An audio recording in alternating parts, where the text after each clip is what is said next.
Boa noite. Então tá, vamos começar a aula de hoje. Nós vamos fazer uma revisão sobre embargos infringentes que eu passei para vocês. Infelizmente eu não pude ministrar a aula online para vocês e vou fazer agora uma revisão sobre aquele conteúdo programático que eu disponibilizei via aula gravada para vocês. Vou fazer uma passagem geral sobre o tema e possibilitarei a vocês para que façam perguntas e possam esclarecer dúvidas eventuais sobre o tema, tá bom? Então vamos falar de embargos infringentes ou de nulidade. Primeiramente, dá-se a entender que existe dois recursos, mas não são dois recursos, é um recurso só. A previsão está lá no parágrafo único do artigo 609 do Código de Processo Penal. Tá certo? Então, por que embargos infringentes, embargos de nulidade ou de nulidade? A diferença de falar infringente ou de nulidade, quando eu falo infringente é porque eu estou discutindo a questão de mérito, né, de uma sentença condenatória, uma decisão não unânime desfavorável ao réu. Então, se eu vou discutir o mérito daquela decisão, daquele acórdão, eu falo embargos infringentes, eu estou discutindo direito material. Agora, se eu for discutir, por exemplo, uma preliminar de nulidade do processo, por exemplo, eu já não estou tratando de direito material, eu estarei tratando de direito processual. Daí eu darei um outro nome, eu darei o nome de embargos de nulidade. Então, é um recurso só, mas você vai utilizar a terminologia a depender da matéria objeto de impugnação. Então, ora, se tratar de questões de natureza processual, eu vou falar embargos de nulidade.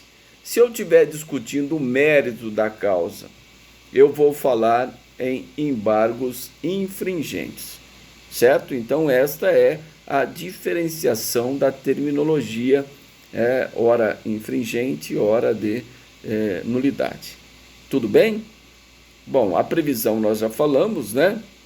Os embargos infringentes, ele está previsto aí no artigo 609, parágrafo único do Código de Processo Penal, que caberá embargos infringentes toda vez que ocorrer.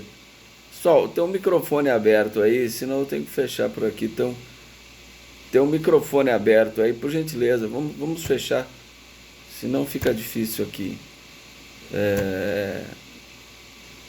A Caroline tá com o microfone aberto aí, por gentileza, tá? Então, vamos lá. Estava falando da fundamentação. Então, está no artigo 609, parágrafo único do Código de Processo Penal. Mas nos tribunais superiores tem previsão de agravo regimental? Não.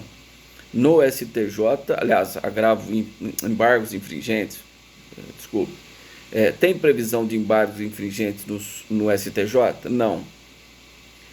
Tem embargos infringentes no STF? Sim. Eu vou discutir depois uma polêmica em relação à ação penal 470, mas tem embargos infringentes, está no artigo 333 do Regimento Interno do Supremo Tribunal Federal, a previsão de 3 hipóteses de cabimento de embargos infringentes. Tá certo? 3 hipóteses que nós vamos falar daqui a pouco. E a única previsão que tem em Tribunal Superior é no Superior Tribunal Militar, no artigo 538 do Código de Processo Penal Militar, ele fala de embargos infringentes. Então, no Superior Tribunal Militar está previsto embargos infringentes, certo? Então, falamos da fundamentação. E uma das características dos embargos infringentes é ser um recurso exclusivo da defesa. Essa é a principal característica dos embargos infringentes. Trata-se de um recurso exclusivo da defesa, exceto no Superior Tribunal Militar. Lá a acusação também pode usar o embargos infringentes. Nos demais casos, nos acórdãos dos tribunais regionais federais, dos tribunais de justiça, do Supremo Tribunal Federal, é um recurso exclusivo da defesa. Só a defesa pode interpor, tanto que ele tem cabimento toda vez que existir um acordo não unânime desfavorável ao réu. Por decisão majoritária, foi desfavorável ao réu. Nesse caso, cabe então embargos infringentes. A única exceção é no Superior Tribunal Militar, que lá ele ele deixa de ser exclusivo da defesa. E a acusação também pode utilizar dos embargos infringentes. Certo? Então, se lhe perguntarem quais são os recursos exclusivos da defesa, nós temos a revisão criminal, que não existe revisão criminal, não é recurso, é uma ação, né? Mas não existe revisão criminal pró societate, ou seja, não existe revisão criminal em prol da sociedade, só existe em benefício do réu.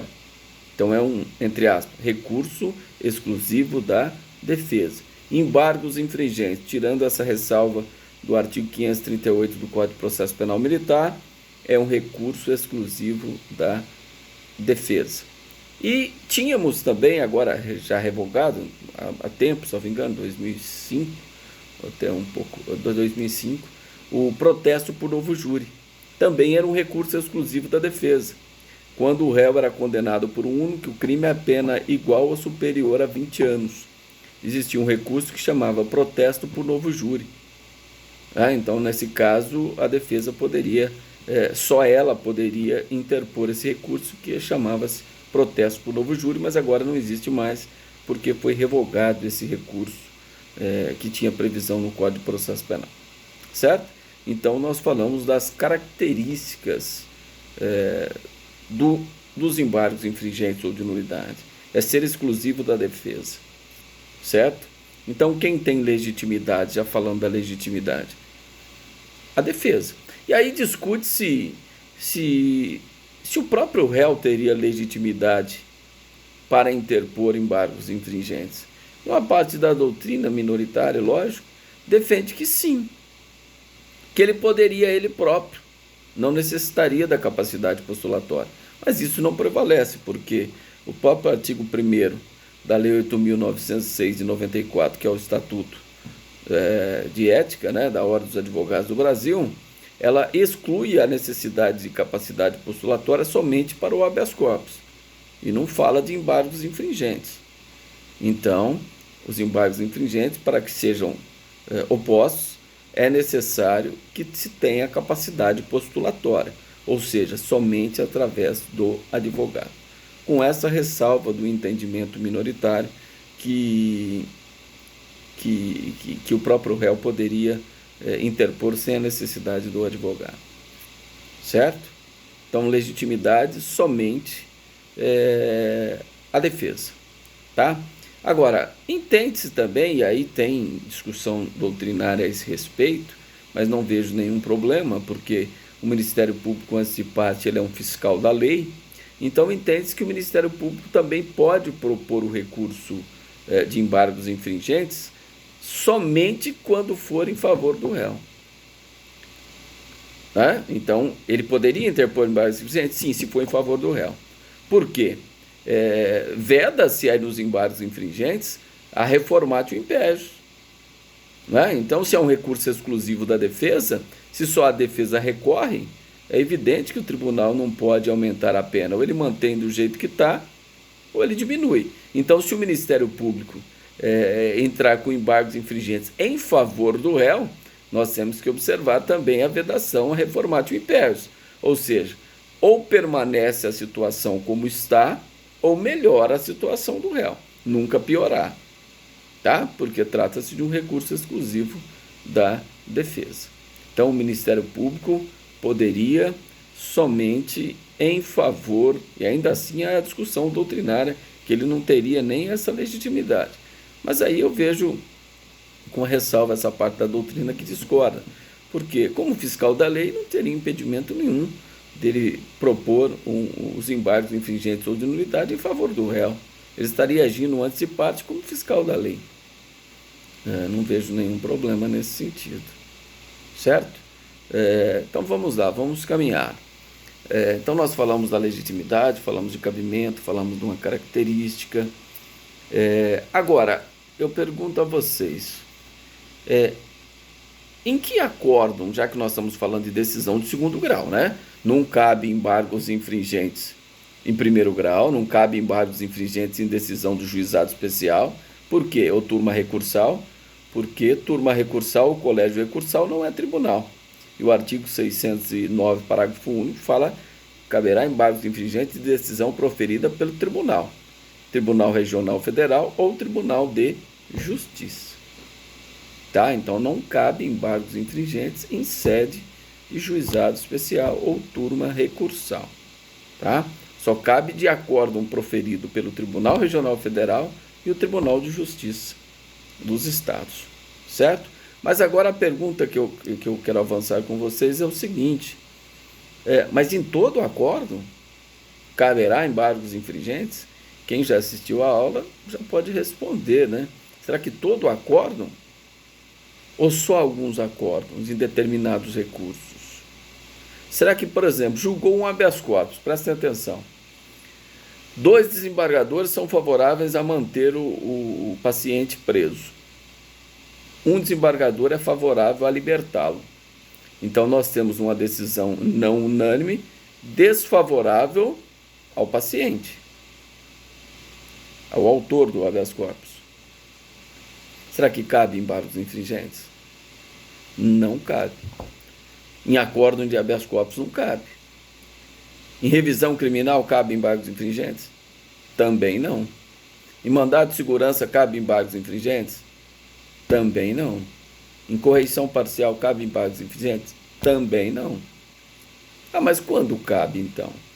Se a gente perceber, e aí alguns doutrinadores falam nesse sentido, o próprio Mirabete fala nesse sentido, que só cabe embargos infringentes em acórdão do recurso de apelação e do recurso em sentido estrito. Por quê? Se você fizer a leitura, quem está com o código aí pode fazer a leitura, por gentileza. No capítulo, logo acima do artigo 609, vocês vão ver um capítulo, salvo engano, capítulo 5. Em cima do artigo 609, do caput do artigo 609, vocês vão ver capítulo 5, não é isso? O que fala o capítulo 5? Salvo engano, 5 ou 6.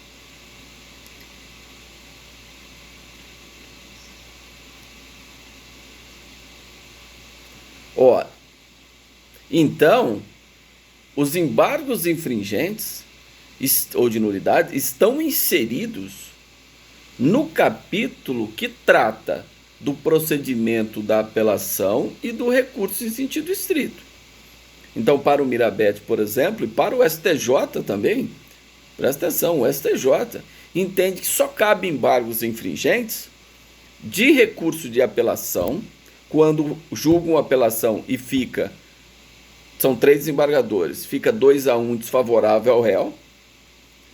No recurso em sentido estrito, que fica 2-1 desfavorável ao réu, né? Então o STJ entende essa hipótese, né? O Mirabete entende assim também. Agora, a parte da doutrina, e aí, além da doutrina, o próprio Tribunal de Justiça do Estado de São Paulo, no artigo 841, salvo engano, o parágrafo 1º e parágrafo 2º trata dessa questão, do artigo 841 do Regimento Interno do Tribunal de Justiça de São Paulo, ele tem a previsão expressa que cabe embargos infringentes em agravo à execução. Ah, por quê? Que tem? Vamos ver se tem lógica. Falar que cabe embargos infringentes em acórdão de agravo à execução. É lógico que é razoável essa interpretação e esta lei no Tribunal de Justiça do Estado de São Paulo. Por quê? Porque antes de 1984 não se tinha agravo à execução. Todas as matérias decididas pelo juiz da execução eram impugnáveis via recurso em sentido estrito, aquela que nós estudamos. Então, daquele recurso em sentido estrito lá na execução, cabia embargos infringentes? Sim. Bom, depois substituíram o rese pelo agravo à execução, lá nas decisões proferidas pelo juiz de execução. Então, nada mais justo e coerente de que se admita os embargos infringentes no agravo de execução. Certo? Então, no Tribunal de Justiça, aí eu falo porque eu conheço, ele tem previsão expressa. Agora, em outros tribunais, eu não sei, pode ser que não tenha previsão. Mas o entendimento é razoável em admitir, com essa fundamentação. Antes de 84, antes da Lei 7.210 de 84, não existia a previsão legal do agravo à execução. Era tudo reze. Em 84, criou a Lei de Execução, que modificou a parte geral do Código Penal também. A Lei 7.210 de 84, no artigo 197, trata do agravo à execução. Então, coerente admitir também embargos infringentes em agravo à execução. E no Estado de São Paulo nós temos a lei, que é o regimento interno, que traz essa previsão expressa no artigo 841 do regimento interno, parágrafo 1º e 2º. Tá certo? Então, vamos lá. No que se refere a outra hipótese também, aí não precisaria nem da jurisprudência ou a doutrina, aí é uma questão de lógica mesmo. Lembram que eu falei para vocês, quando nós estudamos carta testemunhada? O que acontece quando o juiz denega o reze e você entra com a carta testemunhada? E a sua carta está devidamente instruída nos termos do artigo 644, última parte do Código de Processo Penal. O que vai acontecer? O tribunal vai julgar a carta como se fosse o próprio reze nesse caso. Não é isso que diz a última parte do artigo 644? Então, nesse caso, a pergunta: cabe embargos infringentes?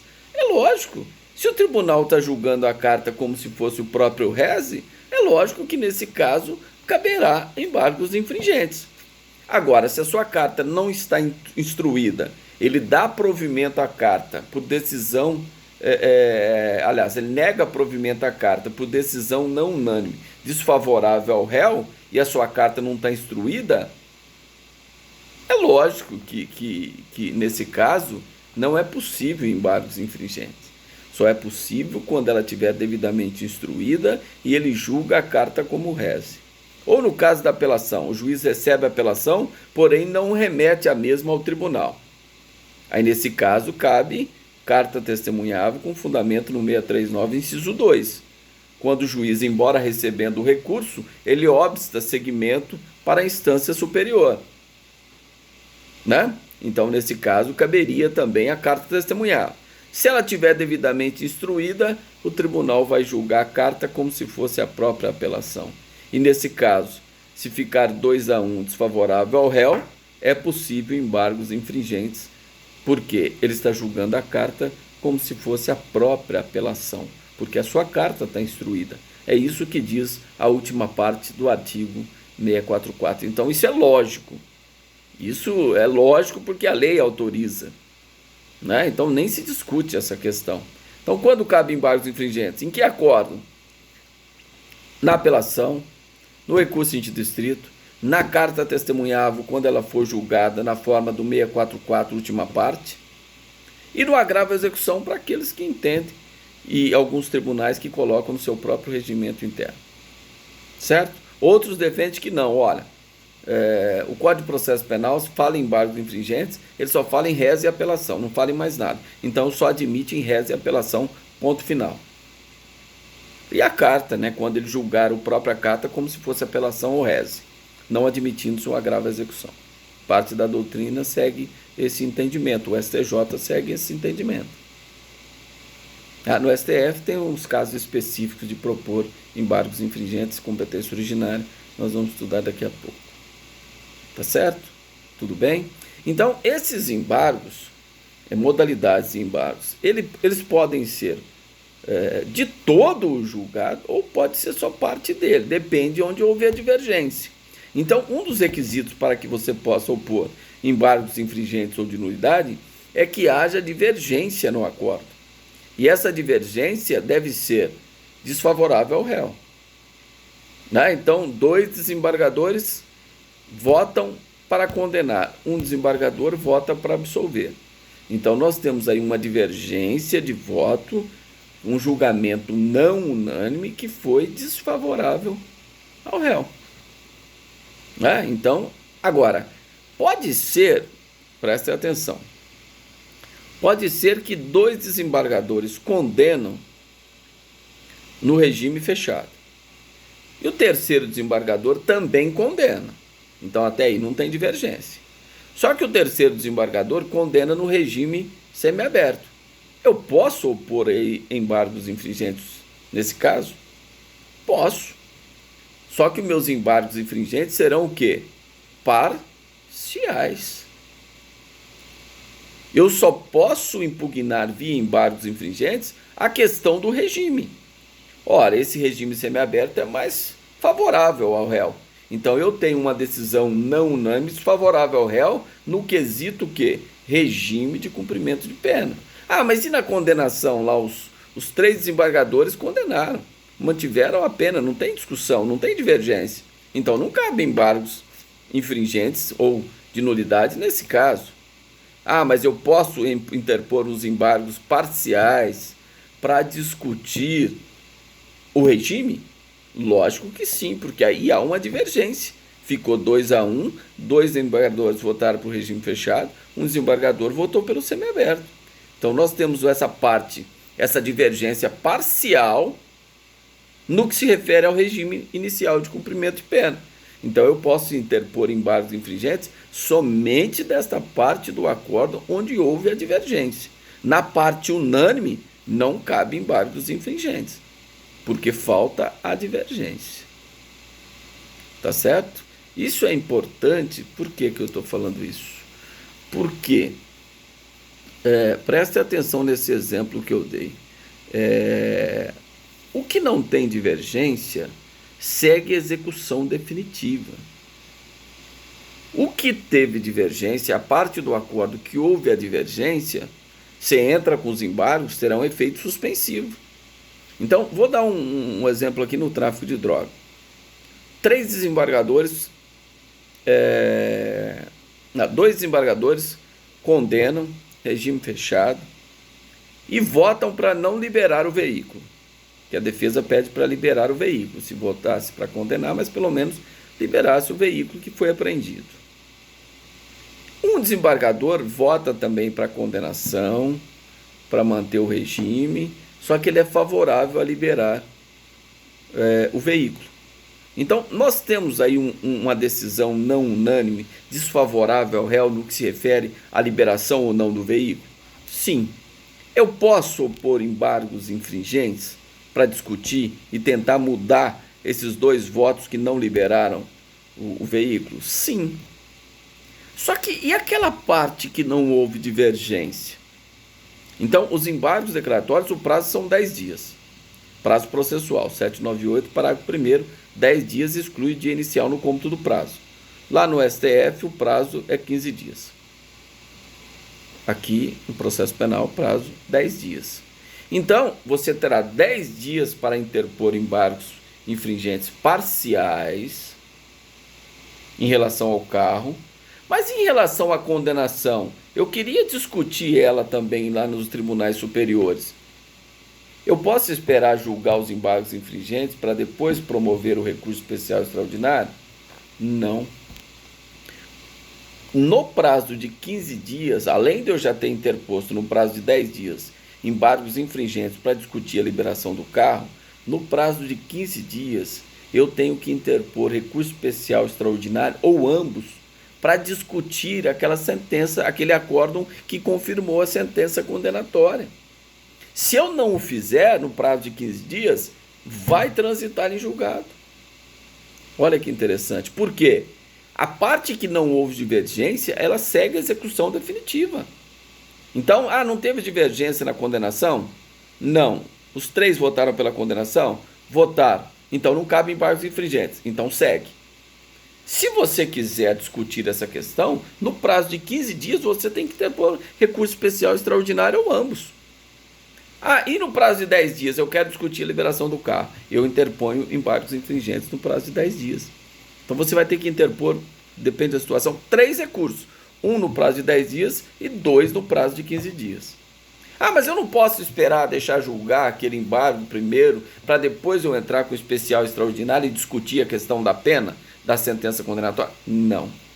Se você fizer isso, já vai dar os 15 dias, transito em julgado, aquela parte do acordo que não houve divergência. Olha que interessante essa questão.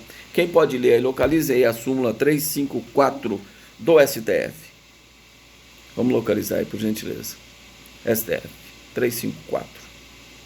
Fala justamente isso que eu estou dizendo para vocês e exemplificando.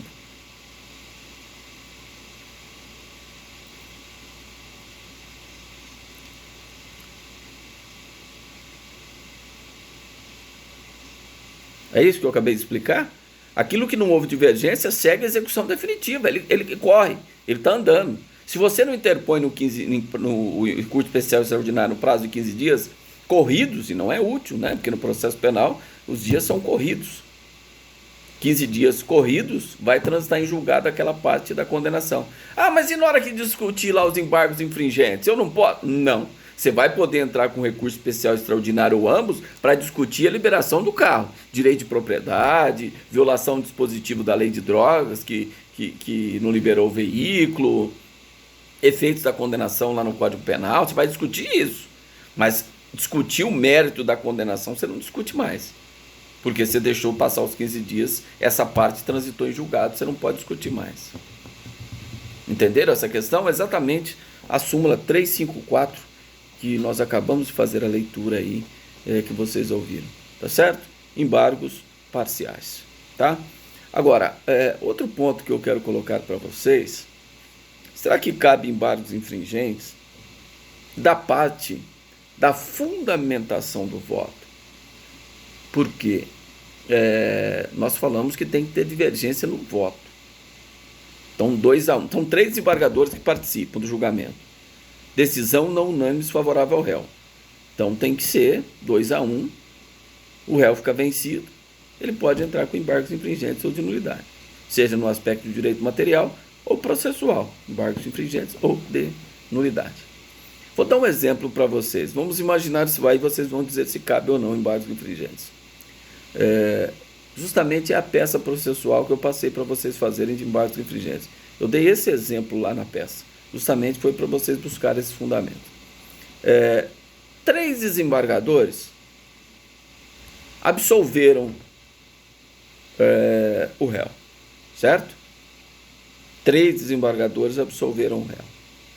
2 desembargadores absolveram com fundamento no artigo 386, inciso 7º. E 1 desembargador absolveu com fundamento no 386, inciso 1º. Eu pergunto, essa decisão cabe embargos infringentes? Será que eu tenho aí uma decisão unânime de absolvição? Então não caberia embargos infringentes. Qual é o argumento que nós poderíamos utilizar para afirmar que caberia embargos infringentes? É simples a gente resolver isso aí. Vamos pensar o seguinte: o sujeito é funcionário público, cometeu um crime, peculato. O processo dele está tramitando aqui em Ribeirão Preto. E a esfera administrativa independe do criminal, né? No primeiro momento, o civil, criminal, o administrativo, tudo independente. E aí vem o administrativo e fala: não, você foi preso em flagrante aqui, ó, eu tô te demitindo a bem do serviço público. Beleza. Demitiu a bem do serviço público. Aí vem o processo criminal, condena ele. Aí lá no Tribunal de Justiça, ele apela, lá no Tribunal de Justiça, 2 desembargadores falaram assim: olha, não tem prova para condenar ele não. Ah, mas não foi preso em flagrante? Não interessa, mas tem que ter inquérito depois do flagrante. Não tem prova para condenar ele. 2 desembargadores falaram isso. Absolveram com fundamento no inciso 7º. Um desembargador falou: não, peraí. Eu vejo que está provado aqui que o fato peculato não existiu. Não existiu o fato peculato. Eu pergunto a vocês, ele será reintegrado ao cargo público? Sim ou não? Vocês acham que ele será reintegrado com essa absolvição do tribunal? Os 3 absolveram. 2 com fundamento no inciso 386, inciso 7, e 1 com fundamento no 386, inciso 1. Vocês acham que ele vai ser reintegrado ou não? Não vai ser reintegrado. Por quê? Porque o 386, inciso 7º, não faz coisa julgada no civil, no administrativo. O 3861 faz. Então, será que essa decisão não foi não unânime, desfavorável ao réu em relação aos fundamentos da decisão? É lógico que sim. Se ele entra com embargos infringentes e consegue modificar que outros desembargadores, outros dois que vão vir, que é o relator e o revisor, votarem junto com ele e absolver o réu com fundamento no 386, inciso 1, faz coisa julgada no civil, no administrativo. O que vai acontecer com o funcionário? Ele será reintegrado ao cargo público. Por quê? O tribunal está falando por decisão majoritária que o fato peculato não existiu. Se não existiu o peculato, como que o funcionário foi demitido a bem de serviço público? A justiça criminal está dizendo que o fato peculato não existiu. E isso ficou provado. Artigo 386, inciso 1. Quando está provada a inexistência material do fato. Ficou provado que o fato peculato não existiu. Então, nesse caso, os embargos infringentes, é lógico que seria benéfico ao réu se ele conseguir mudar o fundamento. Então, é um exemplo claro onde há um prejuízo extrapenal. Por isso que cabe embargos infringentes. Ah, mas os três não absolveram? Tudo bem. Mas e o prejuízo extrapenal? Vamos imaginar que o sujeito é rico, né? E aí tem bens, cometeu um crime, aí a parte poderá, naquele primeiro exemplo, a parte poderá promover uma indenizatória contra ele? Sim. Agora, se for 3 votando com fundamento no 386, inciso 1, a parte poderá promover uma ação indenizatória? Não, porque a justiça criminal está dizendo que o fato atribuído a ele não existiu. Se não existiu, ele não tem o que indenizar. Certo? Então, esse é a hipótese de cabimento de embargos infringentes sobre a argumentação do voto. Há uma divergência sobre a argumentação, sobre a fundamentação. Então, vocês vão ler alguns doutrinadores aí que falam, não cabe. Se não teve divergência no voto, não cabe. Divergência só na fundamentação, não cabe. Mas eu provei para vocês o prejuízo enorme. Então, a doutrina majoritária corre nesse sentido. Se há um prejuízo, ainda que extrapenal, é possível você discutir em sede de embargos infringentes essa questão dos reflexos extrapenais da sentença absolutória, no caso, né? Porque o 386 só faz coisa julgada no civil, no administrativo. Quem for absolvido com fundamento no 386, inciso 1, inexistência material do fato, está provada a inexistência material do fato, está provado que o sujeito não concorreu para o crime, que é o 386, inciso 4, e o 386, inciso 6, primeira parte, quando ficar provado que o sujeito agiu amparado por uma causa excludente da ilicitude. São essas 3 hipóteses que faz coisa julgada no civil. Então, a absolvição que interessa quando um funcionário é demitido antes do julgamento do criminal, a única absolvição que interessa para ele ser reintegrado ao cargo público, são essas 3. 386, inciso 1, 386, inciso 4, 386, inciso 6, primeira parte, causas excludentes da ilicitude. Quem age amparado por uma causa excludente da ilicitude não comete ato ilícito, age de acordo com a lei. Agora, excludente da culpabilidade, quando há isenção de pena, esse não. Esse não tem direito à reintegração, não faz coisa julgada. Então, só a primeira parte do artigo 386, inciso 6 do Código de Processo Penal. Tudo bem? Explicado aí? Certo?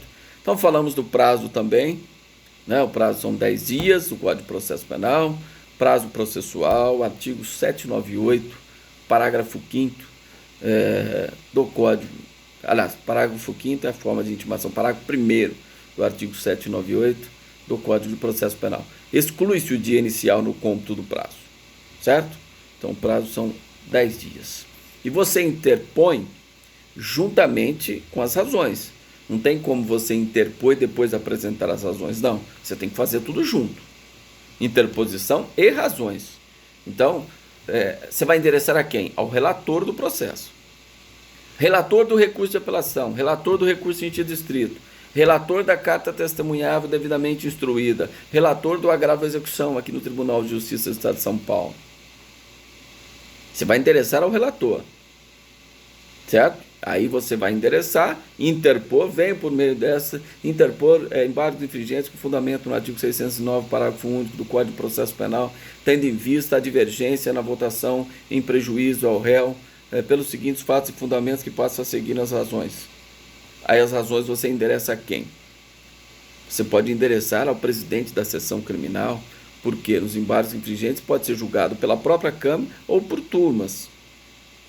O presidente da turma, você pode endereçar ao presidente da Câmara Criminal, tá? Por quê? Compõe a Câmara Criminal ou turma criminal no Tribunal Regional Federal. O Tribunal de Justiça de São Paulo são câmaras criminais.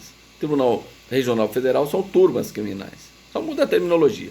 Todas elas são compostas por 5 desembargadores. Desembargadores federais e desembargadores estaduais. 5. Só que participa do julgamento do recurso em sentido estrito, da apelação, do agravo, da carta, são 3. Na apelação tem o revisor, nos termos do artigo 613 seguintes do Código de Processo Penal. A apelação tem o revisor. E no recurso de embargos infringentes vão participar 5 desembargadores. 2 novos que virão para ser relator e revisor, mais os 3 que participaram do julgamento. Então nós temos 5. Então são 2 desembargadores que vão vir novos, que integram a Câmara, vão ser relator e revisor, que não participaram do julgamento, mais os 3 que participaram. Então nós vamos ter 5 membros que irão julgar os embargos infringentes ou de nulidade. Certo? Esse é o processamento. Então aí tem direito a parte, a defesa pode fazer a sustentação oral, a Procuradoria ou a Procuradoria de Justiça ou Subprocuradoria da República no âmbito federal poderá fazer a sustentação oral, e aí o relator vai dar, depois faz a sustentação oral, depois o relatório. Então o relator só lê o relatório, faz as sustentações orais, depois ele lê o voto e o presidente da Câmara ou da sessão colhe o voto dos demais desembargadores. Certo? Tudo bem? Então esse é o processamento dos embargos infringentes ou de nulidade. Tá? Então o efeito, nós falamos que quando ele é parcial, o efeito ele é suspensivo, quando ele é total, suspende o próprio julgado até o julgamento do desembargo. Então houve divergência em tudo. O desembargador, 2 condenados, 1 absolveram. Então não unânime desfavorável ao réu. Vai suspender, o efeito dele é suspensivo. Quando ele for parcial, o efeito é suspensivo somente em relação à parte objeto da divergência. Certo? Na que não teve divergência, na parte do acordo que não teve divergência, execução definitiva, súmula 354 do STF. Tá certo? E, bom, terá efeito de retratação também? Sim, porque é possível aqueles 2 desembargadores que votaram contra se retratar, mudar de opinião.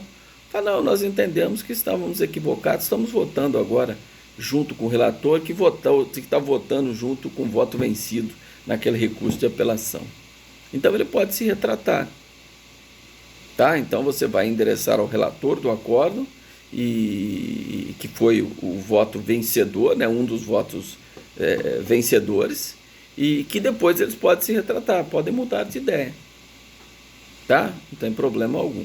Então existe aí o efeito regressivo, iterativo ou diferido também nos embargos infringentes. E o efeito extensivo também, nesse exemplo, que se são 2 pessoas que estão sendo acusadas por peculato, um apelou, o outro não apelou, em sede de embargos infringentes, o tribunal reverte e absolve com fundamento no 3861, não tem caráter pessoal. Então, em relação àquele que não apelou, também vai ter os efeitos extensivos da apelação e dos embargos infringentes.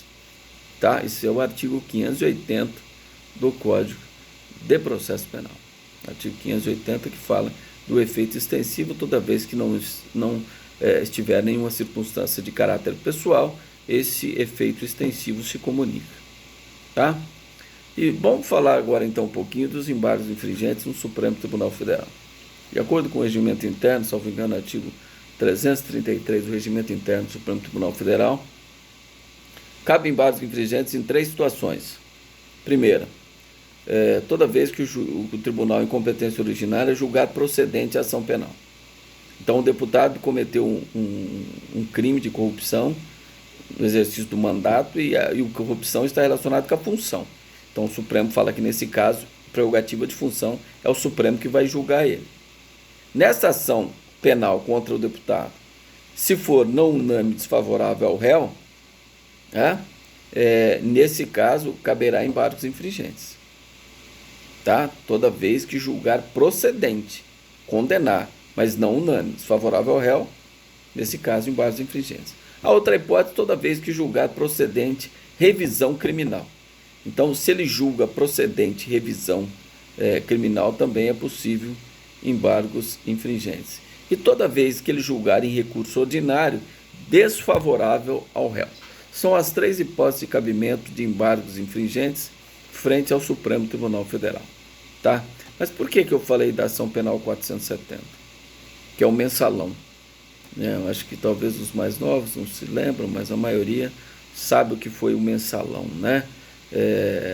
Que ocorreu na época do governo petista, envolvendo vários políticos, publicitários, empresários, em crimes, lavagem de dinheiro, de corrupção, tráfico de influência e outros crimes. É a ação penal 470. O presidente à época era o ministro Joaquim Barbosa. Ele que presidiu o Supremo à época do julgamento da ação penal 470. Então, ele, juntamente com o ministro Marco Aurélio, ministro Gilmar, ministra Carmen Lúcia, ministro Fux, Joaquim Barbosa, ministro Marco Aurélio, ministro Gilmar, ministro Fux, ministra Carmen. 5, é isso aí. O ministro Joaquim Barbosa, ele queria acabar com aquele mensalão. Quando julgou, sentenciou todo mundo, ele falou, não, isso tem que acabar. Aí ele deu uma interpretação. Ele arrumou uma interpretação dizendo o seguinte, olha, a Lei 8.038, de 90, que disciplinou o processamento dos recursos perante os tribunais superiores, 90 porque o STJ foi criada a Constituição de 88, então essa lei veio em 90, a Lei 8.038/90, ela veio disciplinando o processamento dos recursos perante os tribunais superiores. Algumas partes são revogados, né? Por exemplo, tudo que trata de recurso especial e extraordinário foi revogado pelo novo Código de Processo Civil, essa Lei 8.038/90, mas ainda está em vigência vários dispositivos. Então, o Joaquim Barbosa entendeu, não, peraí, esta lei revogou o regimento interno do Supremo Tribunal Federal. Quando ela teve ele falava justamente assim, né, um silêncio eloquente, é porque ela não quis admitir embargos infringentes. Então, revogou o regimento interno do Supremo Tribunal Federal. Não cabe a embargos infringentes mais no Supremo Tribunal Federal desde 1990. Porque se não cabe no STJ e essa lei veio para regulamentar e não previu no STJ e nem para o STF embargos infringentes, é porque ela estaria revogando tacitamente os embargos infringentes do regimento interno do Supremo Tribunal Federal. E essa foi uma tese levantada por ele justamente para poder encerrar esse processo do mensalão. Mas aí vem o restante da turma, né? Ricardo Lewandowski, Celso de Mello, Teori Zavascki, não me recordo o nome de todos agora. Sei que foi por 6 votos, o ministro Barroso também participou do mensalão, foi por 6 votos a 5, prevaleceu o entendimento que a Lei 8.038/90 não revogou os embargos infringentes no Supremo Tribunal Federal, porque o regimento interno atende o comando dos tratados de direito internacional que fala do duplo grau de jurisdição, ou seja, a pessoa tem uma decisão, ela tem direito de ser revista aquela decisão, ainda que seja pela mesma corte, pela corte máxima, mas ele teria o direito a esse duplo grau de jurisdição nessas situações previstas no artigo 333 do regimento interno. Então, foi por maioria de votos, foi por 6 a 5, manteve-se o entendimento, e é o entendimento que prevalece até hoje. Pode ser que tenha um julgamento aí que possa modificar esse entendimento agora com a nova composição do Supremo Tribunal Federal, mas naquele momento, por 6-5, ficou estabelecido que cabe sim embargos infringentes no Supremo Tribunal Federal, certo? Então essa foi toda a questão envolvendo a ação penal 470 e os embargos infringentes, e a tese do ministro Joaquim Barbosa, que restou vencida por maioria de votos, ampliando assim a garantia constitucional da ampla defesa. E vocês vão perguntar, mas vocês poderiam dizer, olha, mas quando você garante embargos infringentes só para a defesa, e se ficar 2-1 desfavorável para o Ministério Público, por que ele não poderia interpor embargos infringentes? Porque não tem previsão legal, ele pode propor recurso especial extraordinário ou ambos, mas infringentes não. Infringentes, o legislador quis dar uma garantia a mais, uma garantia individual em observância à ampla defesa que a Constituição garante aos acusados em geral. Isso aí não ofende o princípio da igualdade das partes de forma alguma. É mais uma garantia individual que o legislador infraconstitucional depositou em observância às regras constitucionais, que é o princípio e a garantia da ampla defesa e do contraditório, que é garantido aos acusados em geral. Tá certo? Então não há nenhuma ofensa nesse aspecto. Tudo bem, pessoal?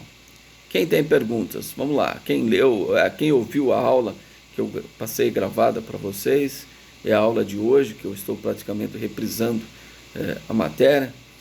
Quem tem alguma pergunta, alguma dúvida? Pois não.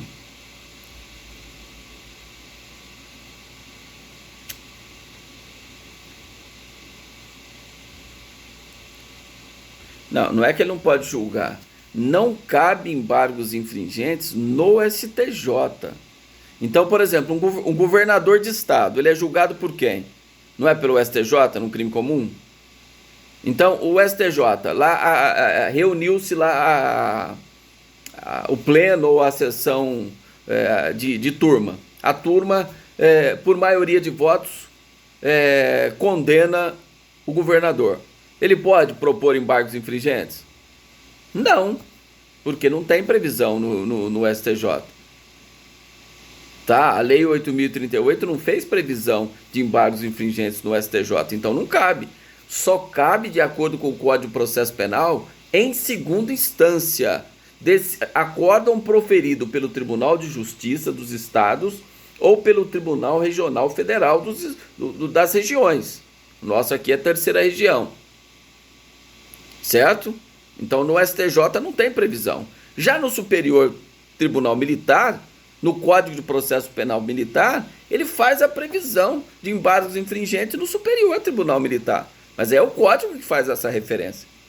Mas o STJ não tem previsão.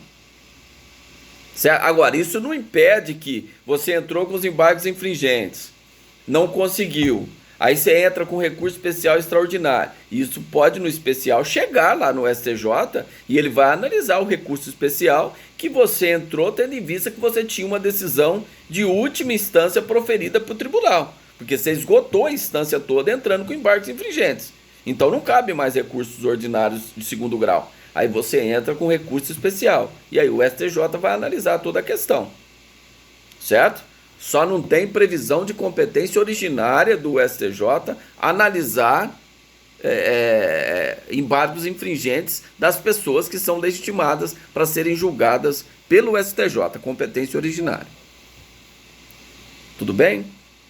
Ok. Por nada. Mais alguém tem alguma pergunta, alguma dúvida? Quem tiver pode perguntar, pessoal, fica à vontade. Pois não. Sim.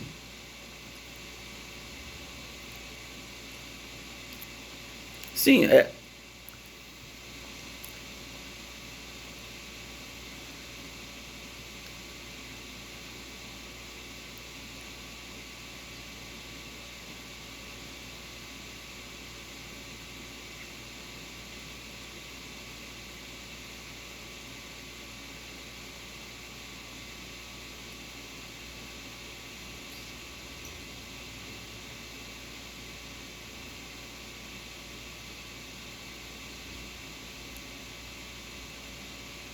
Sim,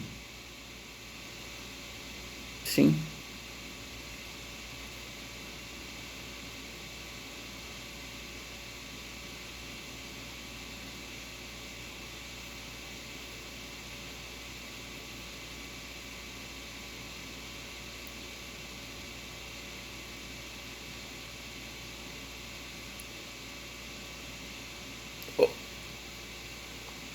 Sim, não é esse o problema. Se o senhor pegar a minha aula lá que eu dei sobre teoria geral dos recursos, eu falo do princípio da unirrecorribilidade para cada decisão, um único recurso, mas dou exemplo, exceto recurso especial extraordinário, por exemplo, exceto embargos infringentes e recurso especial extraordinário. Isso é uma exceção. Para uma decisão só, você pode ter três recursos. A parte que não teve divergência especial extraordinária ou ambos e o embargos infringentes, tudo concomitantemente numa única decisão. Isso é uma exceção ao princípio da unirrecorribilidade, que para uma decisão somente um recurso. Isso são exceções, tá? Tanto que, por exemplo, no acórdão, de uma mesma decisão eu posso e devo, se tiver previsão, se tiver hipótese de cabimento, interpor tanto o recurso especial quanto o recurso extraordinário, ambos de uma única decisão. Então, é exceção ao princípio da unirrecorribilidade e recursão. Tá? Outra exceção que tínhamos era o protesto por novo júri e apelação. Quando o sujeito era condenado por um único crime a pena igual ou superior a 20 anos, eu, no prazo de 5 dias, teria que interpor o protesto por novo júri juntamente com a apelação. O juiz analisaria primeiro o protesto por novo júri, se ele deferisse, realizava o novo júri. Se não, ele indeferisse, ele já recebia o recurso de apelação. Era uma exceção ao princípio da unirrecorribilidade, cujo protesto por novo júri não tem mais que foi revogado. Certo? Opa, pois não, quem mais tem alguma pergunta, alguma dúvida? Algum esclarecimento? Ninguém? Tudo tranquilo? Bom, só avisar vocês que eu coloquei mais uma peça lá para vocês e coloquei também prorroguei o prazo da carta testemunhal, tá? E já adiantando para vocês, não estou dispensando ninguém, mas estou repassando o que a coordenação nos passou, que professor que está com o programa em dia, o programa adiantado, não tem problema algum se não dá matéria nova a semana que vem. Eu já estou adiantando para vocês que o nosso programa já está bem adiantado, nós só temos agora mandado de segurança, habeas corpus, revisão criminal, recurso especial, recurso extraordinário, terminamos a matéria. Então, eu não vou dar matéria nova a semana que vem, certo? Vou estar presente, tirar dúvida, o que for preciso, mas eu não darei matéria nova na semana que vem, porque é notório que a semana que vem os alunos comentam, a gente sabe, nós queremos descansar, não vamos assistir aula, semana do saco cheio. Então, a gente decidiu, pelo menos eu decidi, que eu não vou dar matéria nova, certo? A semana que vem. Isso amparado por essa discricionalidade que a própria coordenação nos ofereceu para passar para vocês em relação à próxima semana. Tudo bem? Então voltamos aí, sem ser semana que vem, na outra, com a matéria teórica aí, provavelmente falando em habeas corpus, 4 ou 5 tipos de habeas corpus nós vamos estudar. Tudo bem? Então tá, desejo a todos uma boa noite. Quem tiver alguma dúvida, tem o grupo lá da sala. Pois não.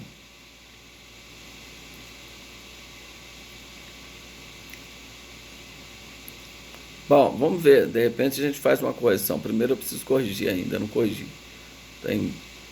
Tá bom? Tá certo? Então, pois não.